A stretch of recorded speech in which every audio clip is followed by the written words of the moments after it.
ఎన్ని మార్కులు వస్తున్నాయి, ఎట్లా వస్తున్నాయి, అది నువ్వు ఎంత మందితో విశ్లేషించినావు. రేపు నాకు కూడా అడుగుతాడు, నువ్వు విశ్వనాథ్ మీ వాడు కాబట్టి నువ్వు ఇంటర్వ్యూ చెప్పేసినావు, నీకు డౌట్ రాలేదు, అబ్బాయిలు నీతిగా నిజాయితీగా చేస్తే ఆమె ఎస్ నువ్వు ఎందుకు చెప్పాలి చెప్పు.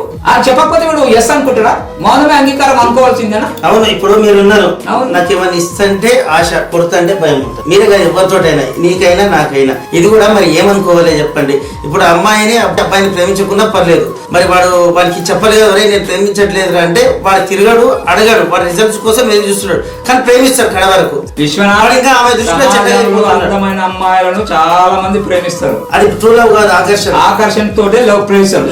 దానికి నిన్ను అని చెప్పడము అమ్మాయిలు చూసిన వెంబడే అమ్మాయికైనా అబ్బాయికైనా అందం చూస్తే ఆకర్షణ పెరుగుతుందా, అది ప్రేమ కాదు. కొన్ని రోజుల తర్వాత తన మనసు చూసిన తర్వాత ప్రేమ పుడుతుంది, అది ట్రూ లవ్.